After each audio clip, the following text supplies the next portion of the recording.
Halo Bapak Ibu yang berbahagia, berjumpa kembali dengan saya Dr. Andri, spesialis kedokteran jiwa dari Rumah Sakit Omni Alam Sutra Tangerang.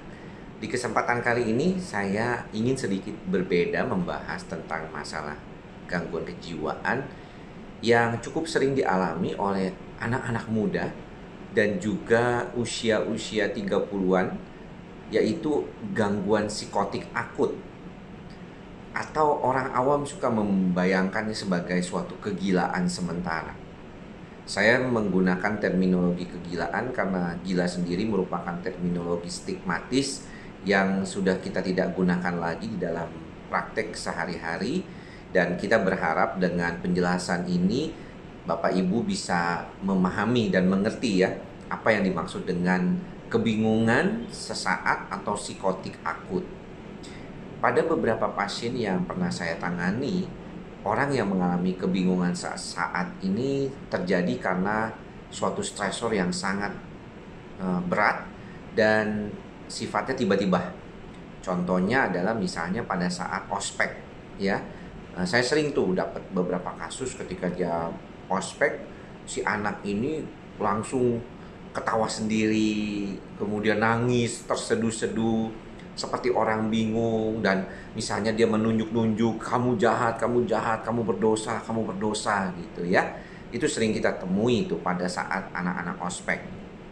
Makanya dulu waktu saya di ospek di saat saya lagi di FKUI tahun 1997, ya saya sih tidak menemukan ya ada teman saya yang mengalami gejala seperti itu. Tetapi di beberapa tahun berikutnya pernah juga ada yang sampai kayak tiba-tiba pingsan seperti orang kesurupan seperti itu.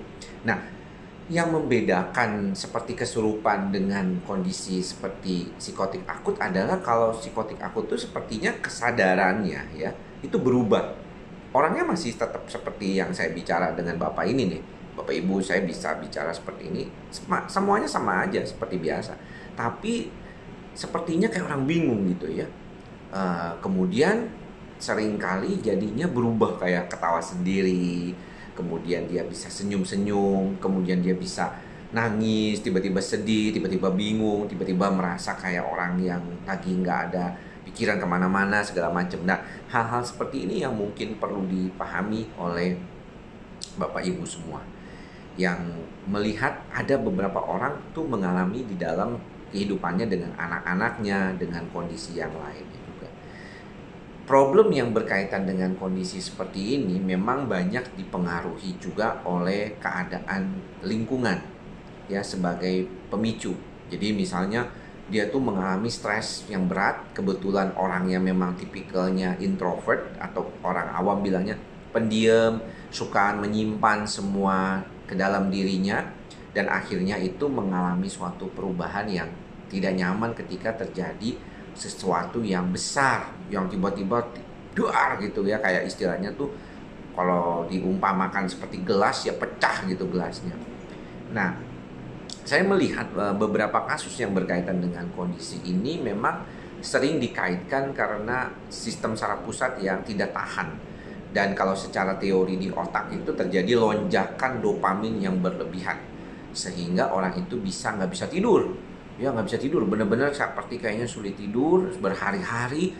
Ya halusinasi mulai muncul ya, bisikan-bisikan, ketakutan kayak ngelihat apa sesuatu ya, hantu atau orang yang berubah, mukanya jadi berubah, misalnya dia ngelihat orang lain bisa berubah gitu. Nah, ini yang seringkali terjadi pada beberapa kasus. Sayangnya banyak terjadi pada anak muda di usia-usia 20-an, bahkan usia lebih muda lagi, dan biasanya kalau misalnya kondisinya ini dibiarkan ya, tidak diobati segera, itu bisa menjadi problem yang lebih lanjut ke depannya sampai bisa mengalami schizophrenia.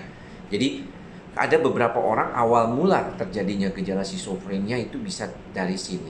Tetapi dalam prakteknya banyak banget yang bisa segera sembuh ya dengan pengobatan yang tepat. Ya, salah satunya adalah dengan menggunakan obat-obatan antipsikotik segera, dan biasanya tuh pasien langsung mendapatkan perubahan ya di dalam kehidupannya.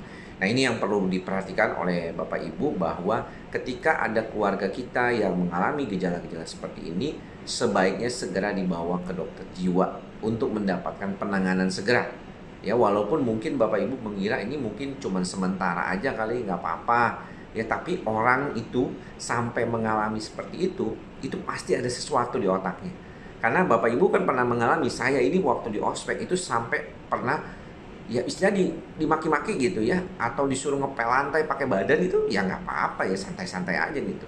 Tapi ada beberapa orang tuh mendapatkan tekanan seperti itu dia nggak tahan, jadi mentalnya itu rapuh begitu. Nah, ini yang perlu dipahami. Tidak semua orang bisa mengalami psikotik akut, tidak semua orang bisa mengalami kegilaan sementara dan kebingungan sementara seperti ini. Tetapi kalau ada yang mengalami, segeralah datang ke dokter jiwa untuk mendapatkan pertolongan. Ya, karena pengobatannya bisa segera dilakukan dan pada beberapa kasus itu bisa sembuh sempurna tanpa bekas. Ya, ini yang salah satu yang harus saya ingatkan buat Bapak Ibu supaya jangan sampai terjadi kepada keluarga kita. Ya, baik ya, mudah-mudahan informasi yang ini bisa bermanfaat buat Bapak Ibu semua dan sampai ketemu lagi di lain kesempatan. Semoga semua makhluk berbahagia. Salam sehat jiwa. Bye-bye.